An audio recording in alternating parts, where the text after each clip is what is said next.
गेल्या आठवड्याभरापासून विदर्भात उन्हाच्या चटक्याने नागरिक हैराण झाले आहे। ही उष्णतेची लाट आता हळूहळू कमी होत असली तरी उकाड्याने नागरिक प्रचंड हैराण आहेत। दरम्यान आता भारतीय हवामान खात्याने येत्या 2 दिवसात विदर्भात वादळी वाऱ्यासह पावसाचा इशारा दिला आहे। होळीपूर्वीच नागपूर शहर आणि विदर्भातील पाऱ्याने 40 ओलांडल्याने यंदाचा उन्हाळा तापदायक ठरणार आहे असे संकेत हवामान खात्याने दिले। मात्र या आठवड्यात विदर्भात 3 दिवस वादळी पावसाचा इशारा देण्यात आला आहे। अरबी समुद्रात कमी दाबाचे क्षेत्र निर्माण झाल्यामुळे महाराष्ट्राच्या वातावरणात मोठे बदल होण्याची शक्यता हवामान खात्याने वर्तवली आहे। मध्य भारतातील वाऱ्यांच्या एकत्रित प्रभावामुळे सध्या ईशान्य भारताकडून खाली मुसळधार पावसाची शक्यता वर्तवली आहे। याचा प्रभाव विदर्भासह मध्य महाराष्ट्र व मराठवाड्यातील काही जिल्ह्यांवर होण्याचीही शक्यता आहे। सध्या चक्राकार वाऱ्याची स्थिती तसेच पश्चिमी चक्रावातांना प्रभाव छत्तीसगड ते विदर्भाच्या भागात सक्रिय आहे।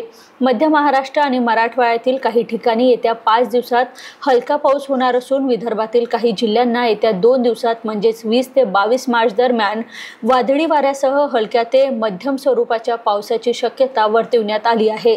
यावेळी 40 ते 50 किलोमीटर प्रति तास वेगाने वारे वाहण्याची शक्यता आहे। 21 मार्चला वाशिम, यवतमाळ, वर्धा, चंद्रपूर, नागपूर, भंडारा, गोंदिया आणि गडचिरोली या जिल्ह्यांना पावसाचा येलो अलर्ट देण्यात आला आहे।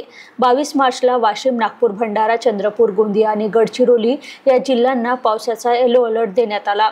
19 ते 20 मार्चला छत्रपती संभाजीनगर, जालना, परभणी, हिंगोली जिल्ह्यात तुरळक ठिकाणी वादळी वाऱ्याचा पाऊस होण्याची शक्यता आहे। तर 21 मार्चला परभणी, हिंगोली व नांदेड जिल्ह्यात हलक्या स्वरूपाच्या पावसाची शक्यता आहे।